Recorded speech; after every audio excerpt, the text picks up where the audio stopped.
নমস্কার। পরশুরামের আজকের পর্বে রিভিউ নিয়ে বাংলা সিরিয়াল সমাচার তোমাদের সামনে চলে এসেছে।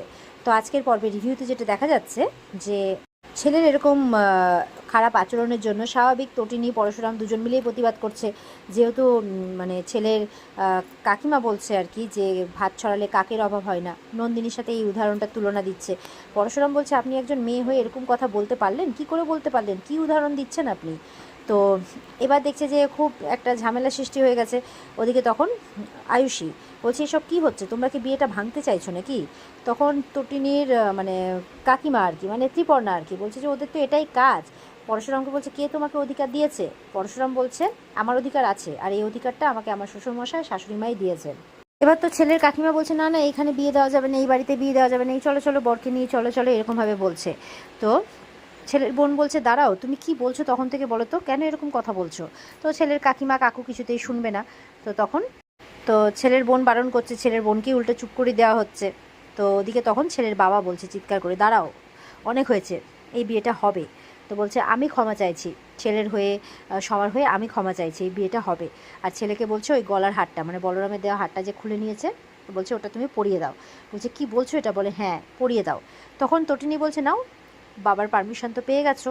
তো উনি খুব র্যাশনাল দেখেই মনে হচ্ছে। তো নাও, পারমিশন তো পেয়ে গেছো, তাহলে এবার হাতটা পরিয়ে দাও। আর ছেলে তো খুব রেগে যাচ্ছে। তো সবাই তো খুব রেগে গেছে। তটিনী বলছে নাও মালাটা পরিয়ে দাও।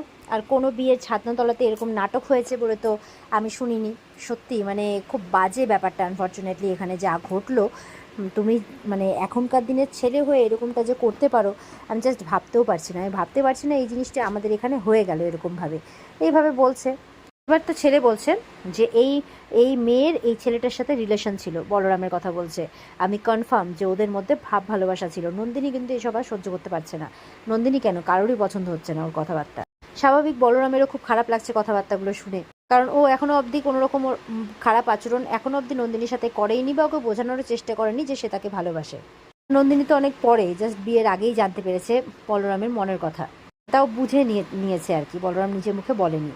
নন্দিনী তখন রেগে গিয়ে বলছে, চোখ নিচু করেই আছে, পান পাতাটা তো আগেই সরিয়ে ফেলেছে, চোখটা নিচু করে আছে, বলছে যে আমি কোনো জোকার নই যে আমাকে যা পারবেন তাই বলে যাবেন। কোনো জোকার নেই, আপনি বিয়ে করবেন না তো করেন না বিয়ে, কোনো দরকার নেই। আমি তো পান পাতা অনেক আগেই সরিয়ে ফেলেছি, কোনো দরকার নেই বিয়ের, এই বিয়ে হতে হবে না। তো এবার বলরাম বলছে নন্দিনী চুপ করো। তখন নন্দিনী রেগে গিয়ে বলরামকে বলছে আপনি চুপ করুন, বলতে দিন আমাকে, এই বলে বলরামের দিকে তাকিয়ে ফেলেছে। তো এবার শুভদৃষ্টিটা বলরামের সাথেই খুব স্বাভাবিক হয়ে গেছে। আর মানে ও বলরামের দিকে তাকিয়ে আছে, বলরাম ওর দিকে তাকিয়ে আছে নন্দিনীর দিকে। তো সবাই মিলে তো সেটা দেখে অবাক। তো এই সব কিছু দেখার পর ছেলের বাড়ির লোক বলছে এই যে মেয়ের তো শুভদৃষ্টি আগেই হয়ে গেল, ও তো পরপুরুষের দিকে তাকিয়ে ফেললো। তো তখন তটিনী বলছে এর জন্য আপনারাই দায়ী, আপনারা যদি এই সিচুয়েশানটা ক্রিয়েট না করতেন তাহলে এরকমটা হতোই না। তো এটার জন্য দিদিকে দায়ী করা যাবে না, কোনোভাবেই নয়। তখন তো ছেলের বাবাই ছেলেকে বলছে আর কি, এখন চুপ করো, এইসব নিয়ে বেশি ঝামেলা করো না, যাও গলায় হারটা পরিয়ে দাও, এভাবে বলছে। এবার ছেলে তো বাধ্য হয়ে গলার হারটা পরিয়েই দেয় রাগ রাগ মুখ নিয়ে। নন্দিনী তো চোখে জল। তো এবার ছেলের বাবা বলছে নিন তাহলে এবার শুভদৃষ্টিটা আবার শুরু করা হোক, মালাবদল হোক, সব কিছু হোক। তো মানে তটিনী বলছে সেটার কোনো আর প্রয়োজন নেই, এই পর্বে তো প্রহসন হয়ে গেছে, এবার বরঞ্চ মানে মূল পর্বে যাওয়া যাক বিয়ের, যেখানে 7 পাক ঘোরা হবে, অগ্নিকে সাক্ষী করে সিঁদুরদান হবে। তো ছেলের বাড়ির লোক চুপ করে আছে আর কি, কিছু বলার নেই। তো তটিনীর মা বলছে কিন্তু ওরম করলে কি করে হবে, এই সব বিয়ের তো একটা নিয়ম আছে, মানে শুভদৃষ্টি তো হতেই হবে, তাই বলছে। পরশুরাম বলছে বেশ তাহলে তাই হোক। তো তাই হয়, যথারীতি শুভদৃষ্টি হয়, মালা বদল হয়, বিয়ে অগ্নিসাক্ষী করে 7 পাক ঘুরে বিয়েও হচ্ছে।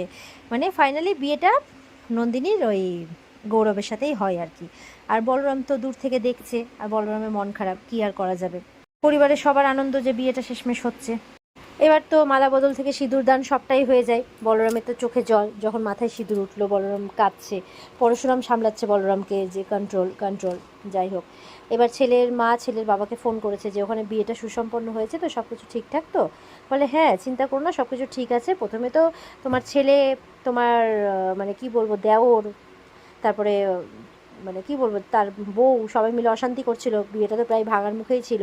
তারপর যাই হোক সব কিছু সামলে নিয়েছি, চিন্তা করো না, আমরা কালকে টাইম মতো বাড়িতে ঢুকেও যাব নতুন বউকে নিয়ে। তোর মা বলছে যাক বাবা। তো বলছে যে আমার মনটা না খুব গাইছে, বলে তুমি চিন্তা করো না, আমরা ঠিক বউ নিয়ে বাড়ি ঢুকে যাবো। তো মা বলছে ঠিক আছে সাবধানে এসো। এদিকে যখন ফোনে কথা বলা শেষ হয়ে যায়, কর্ণ চ্যাটার্জি এসছে। বলছে যে আরেকটু হলে আপনার ভাই তো পুরো বানচাল করে দিচ্ছিল ব্যাপারটাকে। হুম। আরে বাবা, আগে নন্দিনীকে বাড়িতে নিয়ে গিয়ে তুলুন, তারপরে তো আসল খেলাটা শুরু হবে। ছলে বলে কৌশলে নিয়ে যান। তো বলছে যে আপনার ভাই তো মানে কি বলবো, বলে ও বুঝতেই পাচ্ছেন, বয়স কম, রক্ত গরম। আর তাছাড়া আমার ছেলেকে কি আর বলবো, ওই মেয়ের অন্য ছেলের সাথে সম্পর্ক আছে, অন্য ছেলে তার পিঠি ধরবে, গলায় হার পুড়িয়ে দেবে, এটা কে সহ্য করতে পারে? বলছে আমি শিওর ওই মেয়ের ভাব ভালোবাসা আছে ওই বলরামের সাথে। তখন কর্ণ বলছে না না, ওসব কোনো কিছু না, আমি জানি ভালো করে ওসব কোনো কিছু নেই। হ্যাঁ, বলরাম হয়তো ভালোবাসলেও বাঁচতে পারে, কিন্তু এর থেকে বেশি অন্য কিছু না, এটা একতরফা, বুঝলেন তো, আমি খুব ভালো করেই জানি এই ব্যাপারটা। তাই বলছে। তো ছেলের বাবা চুপ করে আছে শুনে। কর্ণ বলছে যাই হোক, ওসব নিয়ে চিন্তা করবেন না, আমি এই বিয়েটা তো আর আপনার ছেলের ভাব ভালোবাসার জন্য দিইনি, আমি এই বিয়েটা দিয়েছি তার কারণ হচ্ছে, বলতে যাবে কি তখন ওখানে কর্ণের ছেলের বউ মানে আরাধ্যা যাচ্ছিল ওখান দিয়ে, তো বলছে বাবা আপনি এখানে, তো চলুন ভেতরে যাবেন না বাসরে, বাসরে বাসর ঘরে? বলে না না, তোমরা যাও, তোমরা আনন্দ করো, গান বাজনা করো, ওই দেখো গান শুরু হয়ে গেছে, যাও, এই বলে পাঠিয়ে দিচ্ছে। তারপরে হঠাৎ করে বলছে আচ্ছা আপনি তো বিয়েতে ছিলেন না, তাহলে কোথায় ছিলেন? তো বলছে যে না আমি এই টুকটাক কাজকর্ম করছিলাম, এদিক ওদিকেই ছিলাম, এই এটা সেটা বলে আর কি কাটিয়ে দেয়। তো আরাধ্যাকে বলে আর কি তার একটা আর্জেন্ট কল চলে এসেছিলো, তাই বাইরে যেতে হয়েছিল, এই বলে বলে বলে করে আরাধ্যাকে ভুলভাল বুঝিয়ে পাঠিয়ে দেয় ভেতরে। তো তখন ছেলের বাবা বলছে কার আর্জেন্ট কল, বলতে কার কল এসেছিলো, আবার বিজিতও আসে সেখানে, বলছে কার কল এসেছিলো? তখন কর্ণ বলছে এসছিলো কলটা এসছিলো, আর অনেকগুলো মাল পাচার হলো, তো তো মাল পাচারও হচ্ছে, আমাদের কাজও হচ্ছে, কিন্তু নাম যাচ্ছে কোম্পানির মালিকের, মানে পরশুরামের উপর দিয়ে সব কিছু যাচ্ছে। বলছে ও বুঝতেও পারছে না ওর সাথে কি হতে চলেছে, আর এই চক্রব্যূহ থেকে ও সহজে তো বেরোতে পারবে না, এই মন্ত্র ওর বাপদাদার কাছেও নেই, এরকমভাবে বলছে। বলছে যে এই চক্রব্যূহর মধ্যেই ও মরবে। তো ছেলের বাবা বলছে আপনি কি চাইছেন বলুন তো, আমার তো খুব নার্ভাস লাগছে। কর্ণ বলছে আহা, আপনাকে ওসব কিছু ভাবতে হবে না, ওই চাচা আপন প্রাণ বাঁচা বলে না, তো আপনি শুধু বউকে নিয়ে যান ঘরে, তারপর দেখুন খেলা শুরু হবে। চুটকি বাজিয়ে বলছে ছেলের বাবাকে। বলছে সুতো পুরো আমার হাতে, আমি টানবো আর নাচবে। তখন ছেলের বাবা বলছে কে? বলছে ওই পরশুরাম। এরপরে দেখা যাচ্ছে বাসর ঘরে সবাই নাচ গান করবে আর কি।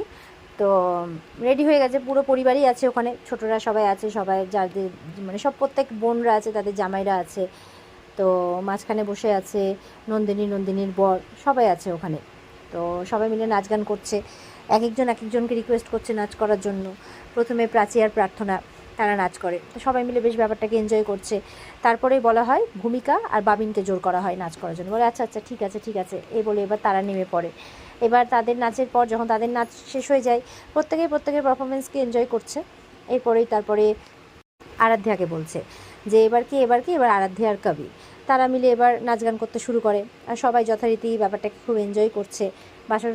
বাসর জায়গাটাকে বেশ ভালোই মানে মজা করছে বেশ এই রাতটাতে সবাই মিলে। আর এখানেই কিন্তু আজকের পর্ব শেষ হয়ে যায়। তো এই ছিল আজকের পর্বের রিভিউ। তোমাদের ভালো লেগে থাকলে পর্বকে লাইক কমেন্ট করে জানাবেন, আমাদের সাথে জুড়ে থাকতে চ্যানেলকে সাবস্ক্রাইব করবে। দেখা হচ্ছে তোমাদের সাথে আগামীকালকে, সবাই খুব ভালো থাকবে। আজকের মতো পর্বের রিভিউ এই পর্যন্তই। বিস্তারিত দেখতে অবশ্যই স্টার জলসার পর্দায় চোখ রাখবে। টাটা।